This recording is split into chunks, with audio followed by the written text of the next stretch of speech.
திமுகவோட டோன் வேற, சிபிஎம்மோட டோன் வேற. அப்ப நம்முடைய தோழர்கள் விமர்சிக்கும் போது சிபிஎம்னுடைய டோன்ல நின்னு, சிபிஎம்னுடைய அரசியல் லைன்ல நின்று நம்ம தாராளமாக விமர்சிக்கலாம். எதையும் பாதுகாக்கணும், முட்டு கொடுக்கணும், பூசி மெழுகணுங்கிற தேவை நமக்கு கிடையவே கிடையாது. திமுகவோடயே இருந்திருக்கலாம் அப்படின்னு சில பேருக்கு கருத்து இருக்கலாம்.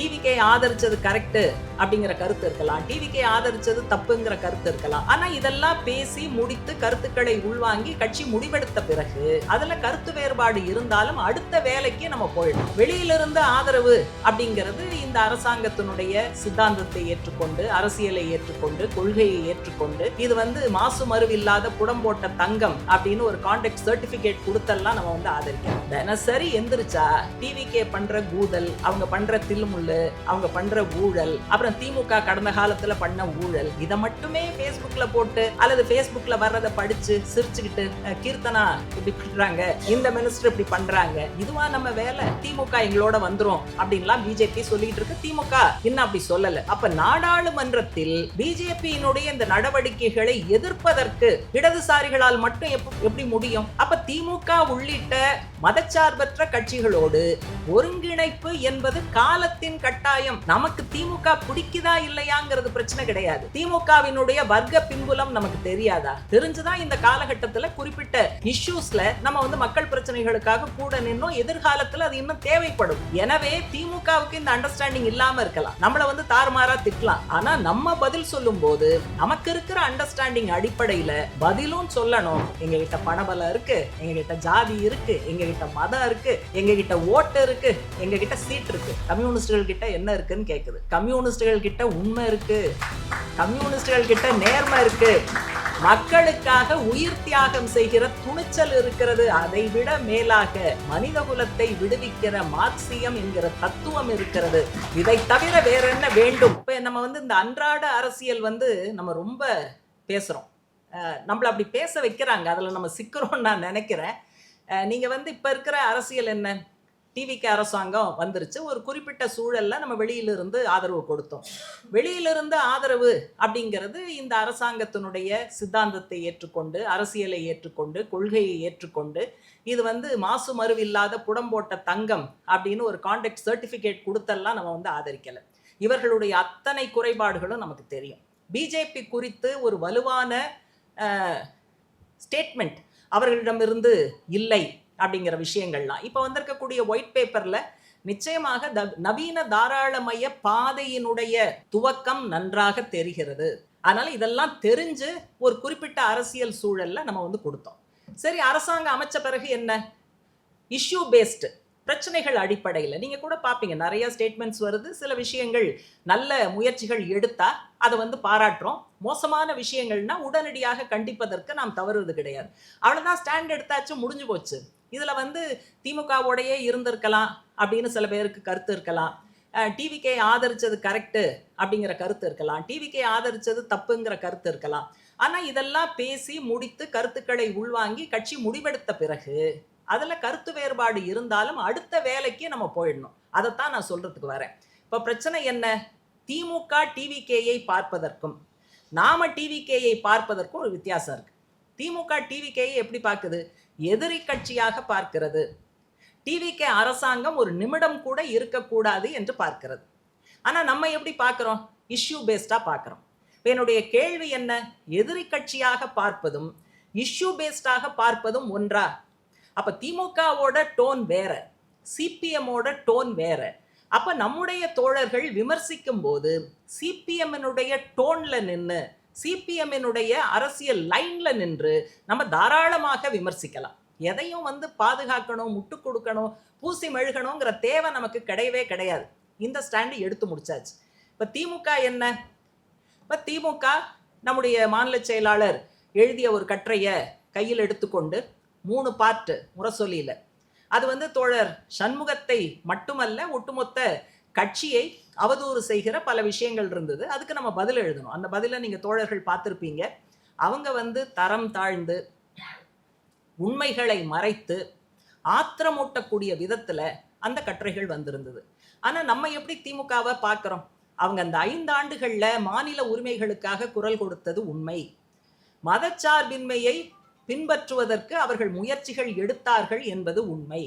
இப்படி சில விஷயங்கள் அவங்க கடந்த காலத்துல செய்திருக்கிறார்கள் என்பதை மனதில் வைத்துக் கொள்ள வேண்டி இருக்கிறது. அதே போல எதிர்காலத்துல பிஜேபியினுடைய அந்த அடக்குமுறைகள் நடவடிக்கைகள் இன்னும் அதிகரிக்கும். அவங்க இப்போ அரசியல் சட்டத்தை திருத்தாம அவங்களால வேற எதுவும் பண்ண முடியாது. கான்ஸ்டிடியூஷன் தான் அவங்களுடைய மிகப்பெரிய வில்லன்.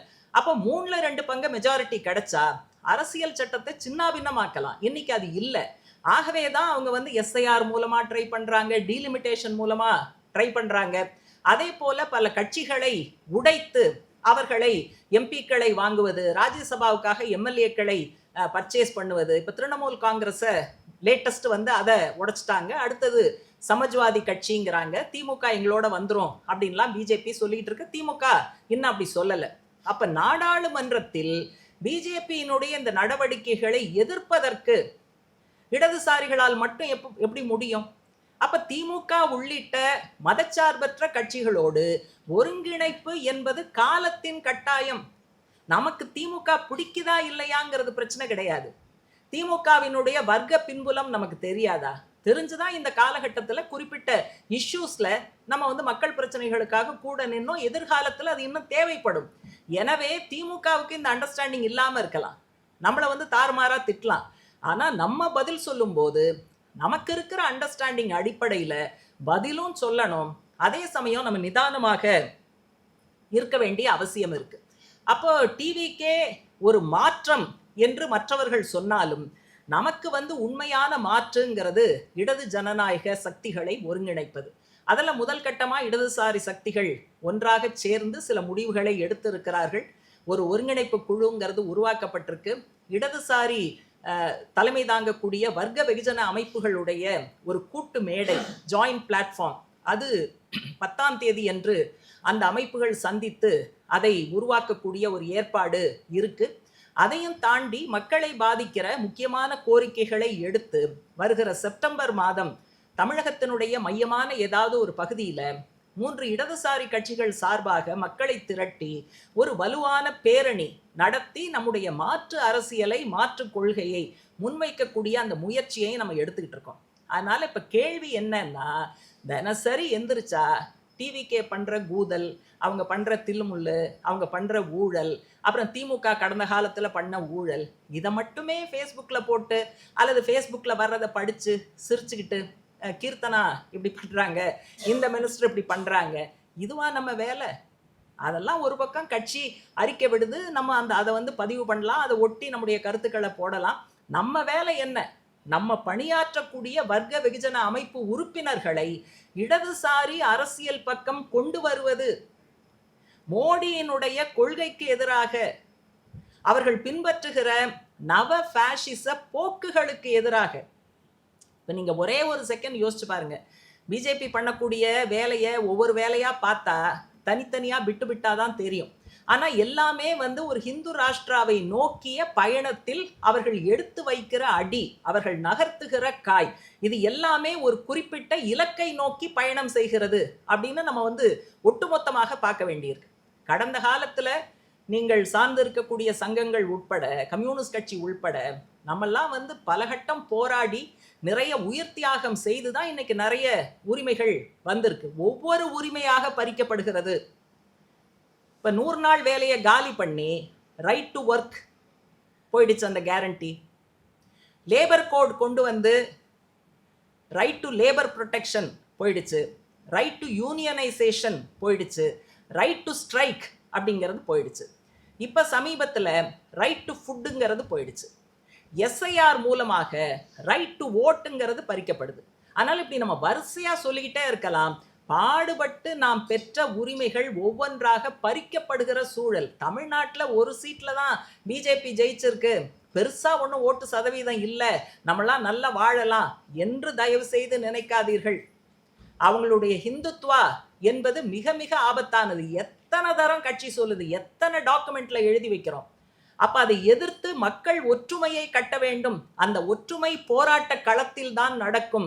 அப்போ மக்களை, நம்முடைய சங்க உறுப்பினர்களை போராட்ட களத்திற்கு கொண்டு வருவது என்பது மிக மிக முக்கியமான விஷயம். கடைசியா ஒரே ஒரு விஷயம் என்ன அப்படின்னாக்க, தீவார்னு ஒரு படம், ஹிந்தி படம், பல வருஷம் ஆச்சு. அமிதாப் பச்சனும் சசி கபூரும் அதில் பிரதர்ஸ். அதில் அமிதாப் பச்சன் நிறைய தில்லுமுல்லு மோசடி இதெல்லாம் பண்ணி ரொம்ப பணம் படைத்தவராக இருப்பார். சசி கபூர் போலீஸ் இன்ஸ்பெக்டர்னு நினைக்கிறேன், நேர்மையாக இருப்பார். இவங்களோட அம்மா வந்து சசி கபூர் வீட்டில் தான் இருப்பாங்க.